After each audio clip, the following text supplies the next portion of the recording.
একটা বোতাম শুধু চাপ দিলেই প্যারাশুটটা খুলে যেত, জীবনটা হয়তো বেঁচে যেত, ফিরতে পারতেন পরিবারের কাছে। কিন্তু ফ্লাইট লেফটেন্যান্ট তৌকির তা করেনি, কারণ তিনি শুধু নিজের প্রাণ নিয়ে ভাবেননি, ভেবেছিলেন নিচে থাকা মানুষদের কথা।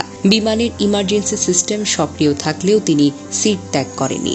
শেষ মুহূর্ত পর্যন্ত চেষ্টা করে গেছেন বিধ্বস্ত হওয়ার আগেই ফাঁকা জায়গায় নিয়ে যেতে। তিনি জানতেন তার এই যুদ্ধ বিমান যদি কোনো জনবহুল এলাকায় পড়ে আরও অনেক প্রাণ যাবে। এই সাহসিকতা, এই আত্মত্যাগ কোনো শব্দে সম্পূর্ণ বর্ণনা করা যায় না। তৌকিরের যে বিমানটি বিধ্বস্ত হয়েছে সেটি ছিল বেশ পুরনো F-7BGI, একটি যুদ্ধ বিমান যার স্থান আধুনিক যুগে আর নেই। তবুও এই বাতিল বিমান দিয়ে চলছিল প্রশিক্ষণ, কারণ দুর্নীতি আজও উড়ে বেড়ায় বাংলাদেশের আকাশে, আর সেই দুর্নীতির বোঝা বয় আমাদের মতো সন্তানেরা। তৌকির আকাশে মারা যাননি, তিনি মরে গিয়েছিলেন বহু আগে। যেদিন বাজেট চুরি হয়েছিল, যেদিন সিদ্ধান্ত হয়েছিল 1970 দশকের বাতিল যুদ্ধ বিমান দিয়েই হবে প্রশিক্ষণ, এই সিস্টেম তাকে দেয়নি কিছুই। না দিয়েছে সুরক্ষা, না দিয়েছে বিকল্প, না দিয়েছে আধুনিক কোনো যন্ত্রপাতি। তাকে দিয়ে গেছে কেবল ঝুঁকি, মরিচা ধরা লোহা আর নিশ্চিত মৃত্যু। তবু তিনি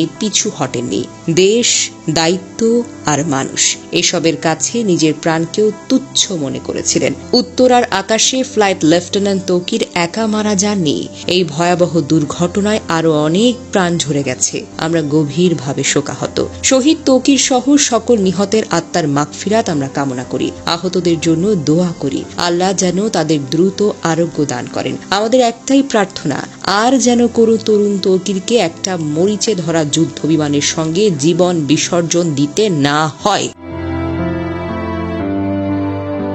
দুর্ঘটনার খবর ছড়িয়ে পড়লে বিকেল থেকে রাজশাহী নগরীর উপশহরের ৩ নম্বর সেক্টরের আশ্রয় নামের ভাড়া বাড়িতে স্থানীয় বাসিন্দা ও স্বজনদের ভিড় করতে দেখা যায়। বাড়ির মালিক আতিকুল ইসলাম বলেন, ফ্লাইট লেফটেন্যান্ট তৌকির ইসলামের মা বাবা ও বোন জামাই ঢাকার উদ্দেশ্যে রওনা হওয়ার আগে তার মৃত্যুর খবর জানতেন না। পরিবারের সদস্যরা জানতেন সাগর জীবিত ও চিকিৎসাধীন রয়েছেন। তৌকির ইসলামের বড় চাচা মতিউর রহমান বলেন, ঢাকায় রওনা হওয়ার আগে তৌকিরের বাবা মাকে নিহতের খবর জানানো হয়নি। গত বছর তৌকির ইসলাম বিয়ে করেছেন। চলতি বছরের ফেব্রুয়ারি মাসে বিয়ের আনুষ্ঠানিকতা সম্পন্ন করেন। তার স্ত্রী ঢাকার ব্র্যাক ইউনিভার্সিটির একজন শিক্ষক। প্রসঙ্গত, সোমবার দুপুর 1টার পর রাজধানীর উত্তরার দুর্ঘটনায় পরে বাংলাদেশের বিমান বাহিনীর একটি প্রশিক্ষণ বিমান।